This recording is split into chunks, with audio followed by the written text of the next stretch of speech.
د سوقي ناول ډیرو قدرمنو اوریدونکو سلامونه، نیکې هیلې او احترامات مې ومنئ. قدرمنو اوریدونکو، د سوقي ناول څلورمې برخې ته مو زه سمیع الله ایوبي هرکلی کوم. دا هم تاسې او دا هم د سوقي ناول څلورمه برخه. امید لرم چې تر پایه پورې راسره واورئ.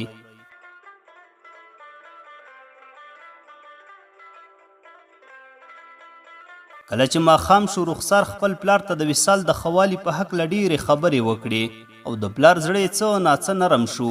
سبا ته د وصال او رخسار د فراغت مراسم وو. د هیواد لوی لوی چارواکي هم ورته راغلي وو. مراسم پیل شول. د غونډې ویاند وویل: ټولو میلمنو محصلینو ته ښه راغلاست وایو. هیله ده چې په خیر بر رسېدلي یاست. دوستانو، زموږ د نن ورځې مراسم د هیواد په سطحه د یوه لوړ مقامه پوهنتون د محصلینو فراغت ته ځانګړي شوي دي. په دې مراسمو کې به موږ ټولو فارغه شویو محصلینو ته د هغوی د فراغت ډیپلومونه ورکړو. دوهم او دریم مقام والا محصلینو ته د پوهنتون د رئیس لخوا او د کال د تر ټولو غوره محصل ته د هیواد د ولسمشر لخوا تحفې هم برابرې شوي دي. دوستانو، راځئ چې په مراسمو پیل وکړو. لومړی هم د کال د غوره محصل څخه راپیلوو. تاسو به ووایاست چې دا شخص څنګه ولې د کال د تر ټولو غوره محصل وپیژندل شو. راځئ چې تاسو ته په اړه یو څه معلومات درکړم. نوموړی محصل ځکه د کال غوره محصل وبلل شو چې نوموړي په لومړي کال لومړي صنف او لومړي سیمستر کې داسې یو سوال حل کړ چې لوی لوی استادان ورته عاجزه پاتې شول. نوموړي د پوهنتون 4 کلنه دوره په 3 کالو کې وویله. د 3 کلونو د نمرو سلنه یې تر ټولو محصلینو لوړه ده، نو ځکه یې د غوره محصل مقام ګټلی. ستاسو په اند دا محصل به څوک وي؟ ټولو محصلینو په یوه غږ وویل: وصال، وصال. ټولو ګډونوالو چکچکې کړې او ویان په لوړ اواز وویل: بالکل همدا وصال زموږ د پوهنتون د تر ټولو غوره محصل مقام ګټلی دی. نوموړي ته بلنه ورکوو چې د سټیج سر ته راشي او د هیواد د جمهور رئیس څخه خپل ډیپلوم او جایزې ترلاسه کړي. کله چې وصال د سټیج سر ته راغی، نو د هیواد جمهور رئیس هم راولاړ شو تر څو نوموړي ته ډیپلوم او جایزې ورکړي. وصال د ویاند په غوږ کې هغه ته یوه خبره وکړه. بیا ویاند وویل: ګډونوالو، زموږ د غوره محصل وصال یوه غوښتنه ده. نوموړی هیله لري چې رئیس جمهور صاحب د نوموړي جایزه او ډیپلوم د هغه خسر ظفرخان ته ورکړي او ظفرخان دې بیا خپل زوم ته ورکړي. نو د وصال د خسر څخه هیله کوو چې د سټیج سر ته راشي او د هیواد د جمهور رئیس صاحب څخه د خپل د زوم ډیپلوم ترلاسه او خپل زوم ته دې ورکړي. رخسار خپل پلار ته وکتل او مسکی شوه. پلار ته اشاره وکړه چې د سټیج سر ته ورشي. پلار یې هم ورغی او د هیواد د جمهور رئیس څخه جایزه او ډیپلوم واخیستل. وصال ته یې ورکړل او په غېږ کې ټینګ ونیوه. ویاند وویل: هغه شخص چې دریم مقام یې ګټلی دی، اغلې رخسار ظفر ده. ټولو فارغه شویو محصلینو ته جایزې او ډیپلومونه ورکړل شول. بیا ویاند وویل: اوس هم دوستانو، د ټولو محصلینو له جملې څخه غوره محصل وصال ته بلنه ورکوو چې د سټیج ومخ ته راشي او د خپلې کامیابۍ په باره کې تاسو ته وینا وکړي. ښاغلی وصال.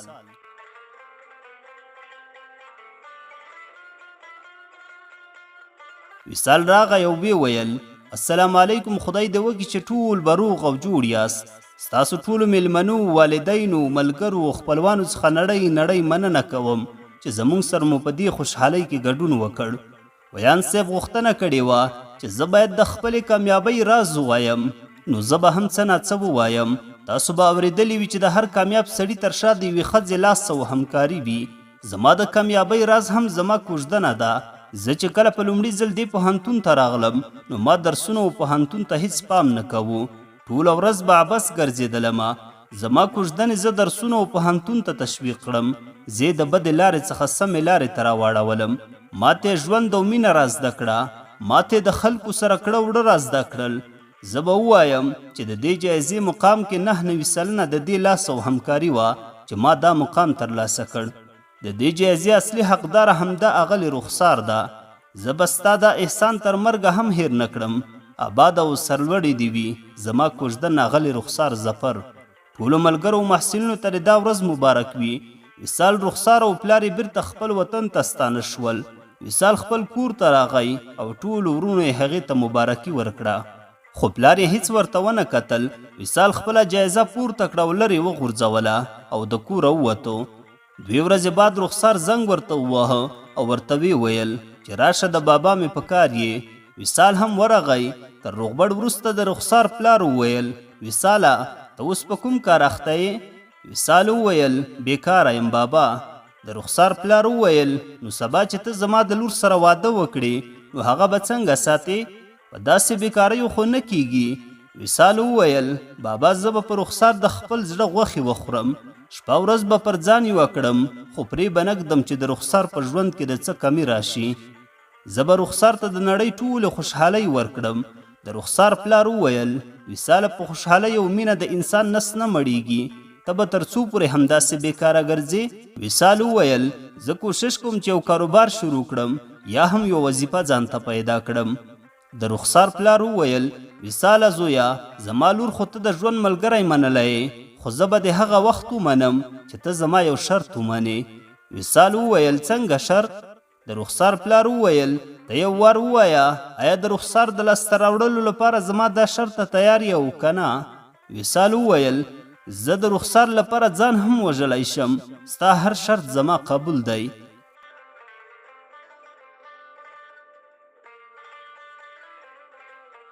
د رخسار پلار وویل وصاله کله چې ما ته اول ځل ولیدلې نو ډېره کرکه مې در څخه کېدله، خو د خپل لور د خوشحاله کولو لپاره مې ته ومنلې. رخسار راته وویل چې ته اوس سم شوی یې، پرمختګ زر کولی شي، لاسنیوي ته اړتیا لرې زویه. ما یوه فیصله کړې ده، زه تا ته د کاروبار د شروع کولو لپاره پیسې درکوم او 1 کال وخت درکوم. که تا په دې پیسو سره پرمختګ وکړ او کاروبار دې ځان ته جوړ کړ نو د نوي کال په اوله ورځ به دې زه زوم ومنم، ستا او د رخسار کوژده به در وکړم. واده چې بیا تاسو هر وخت کوو هغه ستاسو خوښه ده. که چیرې تا دا پیسې وبایللې او پر ناحقه در څخه لاړې نو بیا ستا د رخسار واده ناممکنه دی. ووایه آیا دا شرط دې قبول دی او که نه؟ رخسار غوښتل چې پلار له دې فیصلې څخه منع کړي. کله چې رخسار پلار ته څه ویل نو پلار یې د خبرو څخه منع کړه. رخسار هم چپ شوه. وصال وویل بابا زه ستا پیسو ته اړتیا نه لرم، زه غواړم خپل ځان په خپله راپورته کړم. د رخسار پلار وویل وصاله زویا د کاروبار د شروع کولو لپاره پیسو ته اړتیا ده، خو زه چې تا وینم ستا سره هیڅ پیسې نشته، نو ته به کاروبار څنګه شروع کړې؟ دا پیسې به ته صرف او صرف د رخسار په خاطر اخلي. که دې داسې ونه کړل نو زه به پوه شم چې رخسار لور مې تا ته هیڅ ارزښت نه لري. وصال وویل نه بابا داسې نه ده، د رخسار ارزښت خو ماته تر ټولې نړۍ هم زیات دی، خو که چیرې زه ستا څخه پیسې واخلم نو خلک به وایي چې د خان صاحب د لور سره یې په دې خپلوي جوړه کړه چې پیسې لري، د پیسو لپاره یې دا هر څه وکړل. د رخسار پلار وویل وصاله زویا آیا ته دا فکر کوې چې ته زما د لور سره د پیسو لپاره واده کوې؟ وصال وویل نه هیڅکله نه. د رخسار پلار وویل زویا خلک پرېږده چې هر څه وایي، هغه د هغوی کار دی. هغه دې نه دی اورېدلي چې وایي د ښار دروازې بندېږي خو د خلکو خولې نه. وصاله زویا زه ستا یوه خبره هم بله نه اورم، راځه زما کوټې ته چې پیسې درکم. د رخسار پلار وصال ته پیسې ورکړې او وصال د کاروبار د شروع کولو لپاره په فکر کې شو. د ملګرو څخه یې مشورې غوښتې. بیا یو ملګري محمود ته وویل محموده هغه ستاسو د کور سره د خوږو فابریکه اوس هم فعاله ده او که نه؟ محمود وویل وصاله هغه خو دا 5-6 کاله کیږي چې بنده شوې ده، فایده یې نه کوله، شیانو یې بازار موندنه نه درلوده او خاوند یې د قرض د لاسه بنده کړه. بهرني هیواد تر دا ښه خواږه راستول، زموږ هیواد ته نو ځکه دا فابریکې هیڅ ګټه نه کوله، خو ستا د هغې فابریکې سره څه کار دی؟ وصال وویل غواړم هغه زه واخلم او بیا یې فعاله کړم. محمود وویل وصاله دا ته څه وایې؟ هغه نفر چې دا فابریکه کلونه کلونه پر مخ بوله هغه نوره پر مخ بو نه تلله، نو ته به یې څنګه پر مخ یوسې؟ او بیا د هغې فابریکې تر خوږو څو چنده ښایسته خوږې زموږ همسایه هیواد را استوي. وصال وویل محموده ما صرف ستا څخه د هغې فابریکې په اړه وپوښتل، د پر مخ بولو په اړه نه. هغه ته ما ته پرېږده چې زه څنګه پر مخ وړم. اوس درځئ چې د هغې فابریکې له مشر سره ووینو. وصال او ملګرو یې د فابریکې د مشر کور ته ورغلل. وصال وویل مشره موږ غواړو ستا فابریکه چې دا څو کلونه کیږي بنده ده وایخلو، که تاسو را باندې خرڅوئ.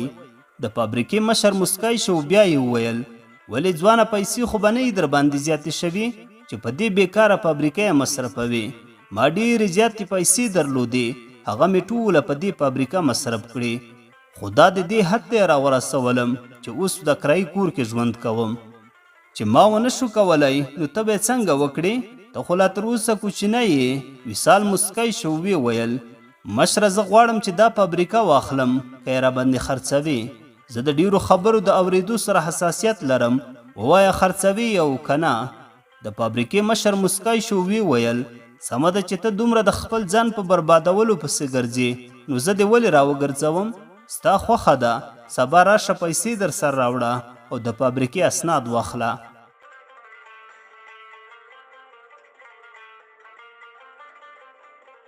وصال وویل سمه ده، زه سبا ته پیسې درته راوړم او ته اسناد تیار کا. وصال او ملګري یې لاړل. کله چې ماښام شو نو وصال ته رخسار زنګ وواهه. تر روغبړ او خبرو وروسته یې ورته وویل وصاله د بابا مې په کار یو کور ته د ماښام د ډوډۍ لپاره غوښتی. وصال د رخسار کور ته ورغی. تر ډوډۍ وروسته د رخسار پلار وصال ته وویل وصاله زویه خبر شوی یم چې هغه د کلونو کلونو د خوږو بنده شوې فابریکه اخلي. آیا دا رښتیا دي زویه؟ وصال وویل هو بابا، سبا زه ورځم پیسې وروړم او هغه د فابریکې اسناد راکوي. د رخسار پلار وویل وصاله ولې ناحقه ځان تاواني کوې؟ د هغې فابریکې مشر یوازې زما لکونه لکونه پیسې قرضداره دی، اوس ته بیا غواړې ځان په پورونو کې غرق کړې؟ وصال وویل آیا ته په ما باور لرې؟ د رخسار پلار وویل هو زویه. وصال وویل نو بابا ما خپل کار ته پرېږده او په ما باور ولره، زه کولی شم دې فابریکې ته پرمختګ ورکړم.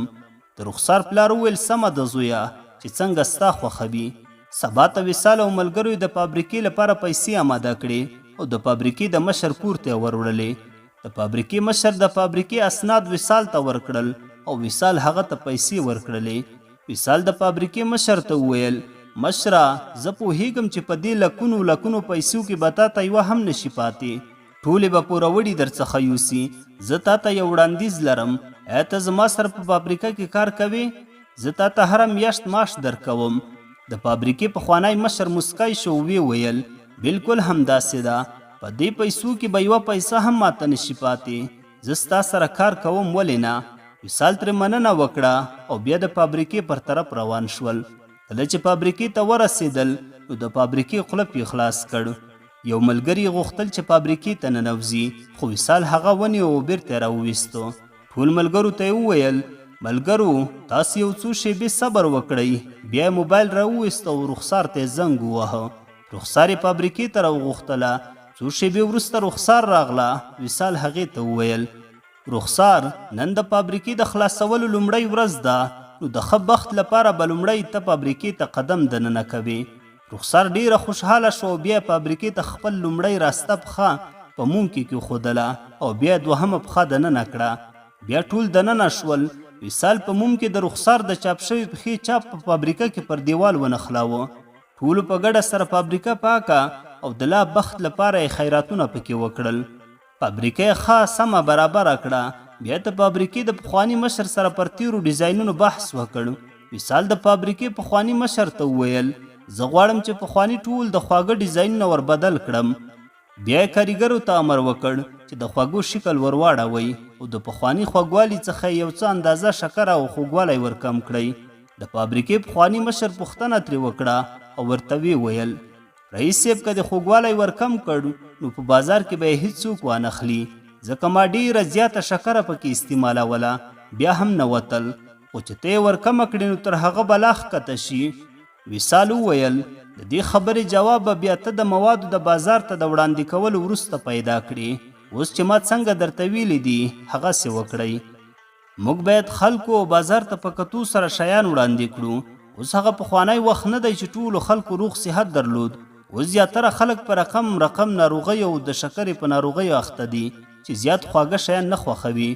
نو ځکه مې د خوږو شکره ور کمه کړه او د تېرې ورځې د خوږو په نسبت نن ځکه کم خواږه بازار ته وړاندې کوم، ځکه چې ما ولیدل چې زما خوږو ته د بازار تقاضا ډیریږي او څومره چې د بازار تقاضا ډیریږي هغومره د یوې فابریکې شیان قدر پیدا کوي او خلک یې لا نور هم غوښتونکي شي.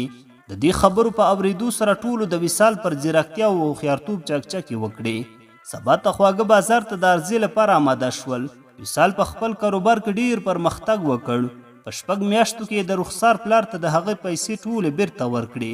فابریکې میاشت په میاشت پرمختګ کاوه او په لږ وخت کې نورې فابریکې او کمپنۍ هم واخیستې. په اخبارو مجلو کې د کارګرو لپاره اعلان وکړ. ډیر کارکوونکي په کار وګمارل.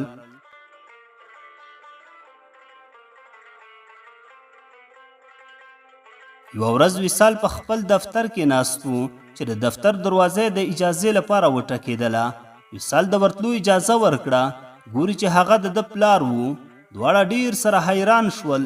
تر څو شیبو حیرانتیا وروسته وصال خپل پلار ته وویل راځه راځه بابا کېنه. پلار هم کېناستو. وصال پلار ته چای واچوو. پلار هم داسې چپ ناستو و څه نه ویل. وصال هغه ته ډیر په مینه مینه کتل چې په دې وخت کې د وصال مرستیال راغی او وصال ته وویل رئیس صاحب میلمانه راورسېدل او دا څو دقیقې کېږي چې تاسو ته په تمه دي. وصال وویل د نن غونډه لغوه که زه مصروف یم. مرستیال یې وویل رئیس صاحب هغه د لویو لویو شرکتونو او کمپنیو خاوندان دي او زموږ لوی مشتریان دي. زه یې غونډه څنګه لغوه کولی شم؟ وصال په غوسه شو وی ویل بې عقله ما نه درته وویل چې لغوه یې کړه؟ نه مې وینې چې زه مجلس لرم او مصروفه یم. په دې وخت کې د وصال پلار د وصال مرستیال ته وویل ودرېږه زویه غونډه مه لغوه کوه. دی به درشي. بیا وصال ته وویل اړتیا نه لري چې زما لپاره غونډه لغوه کړي. زه صرف دلته د دې لپاره راغلی یم چې ستاسو کمپنۍ په اخبار کې اعلان نشر کړی وو چې تاسو یو خزانه دار یعنی منشي ته ضرورت لرئ. ما څو کلونه په بانک کې وظیفه کړې ده. زیاته تجربه لرم. زامن مې بیکاره دي پر کور ناست دي. هغه وظیفه تاسو ما ته راکړئ. واخلئ دا مې اسناد.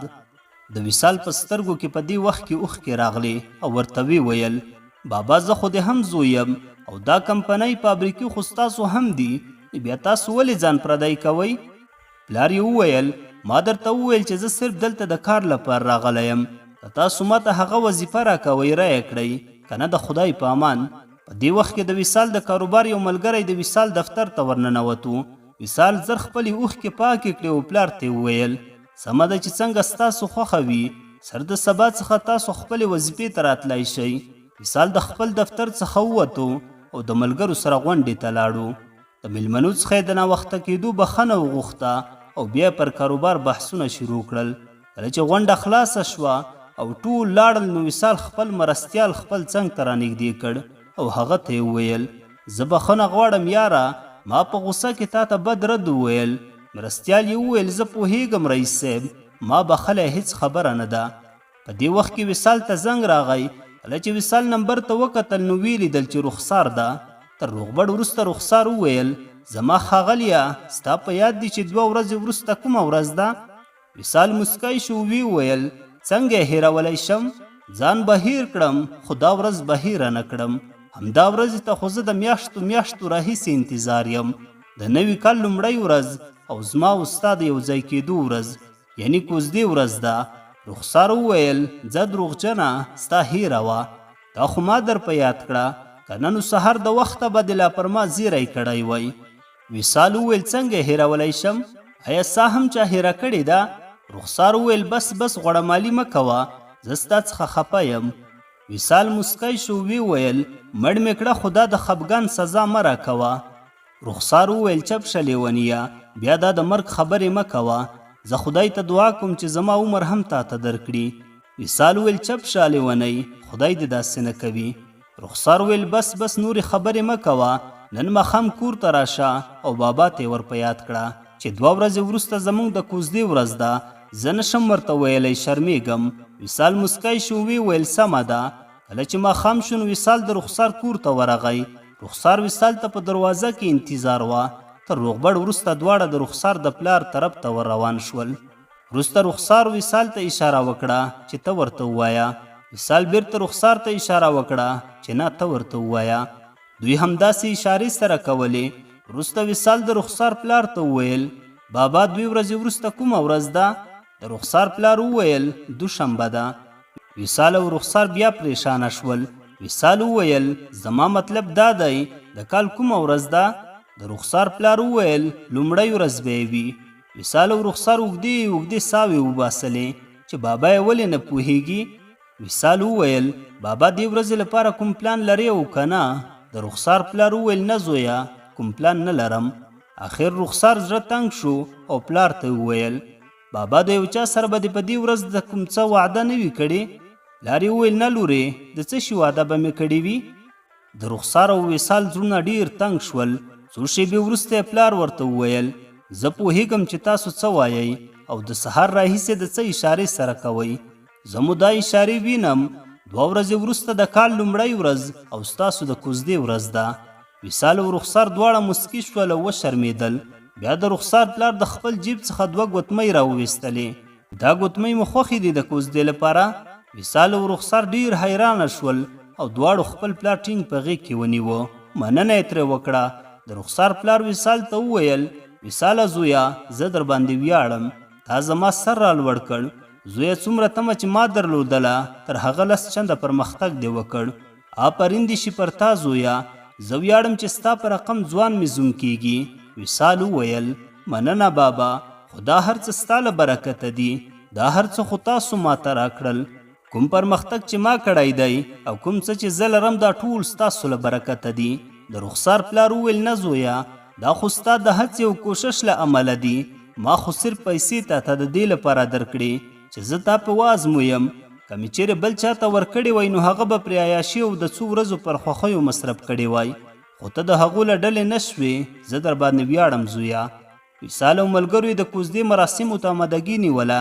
کله چې د کال لومړۍ ورځ شوه نو په ماښام یې د وصال او رخسار د کوزدې مراسم پیل شول.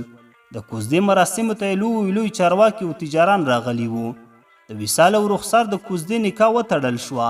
څو شېبې وروسته د مراسمو ختمېدو ته لا وخت پاتې و چې رخسار وصال ته وویل وصاله زه باید آرام وکړم ډېر مې سر درد کوي.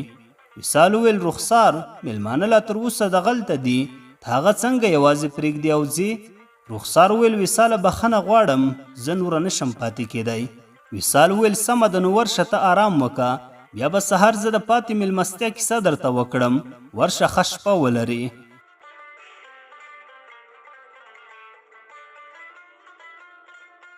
د شوقي ناول ډیرو قدرمنو اوریدونکو دا وه د ناول 4مه برخه. تر بلې برخې پورې مو په لوی څښتن تعالی سپارم.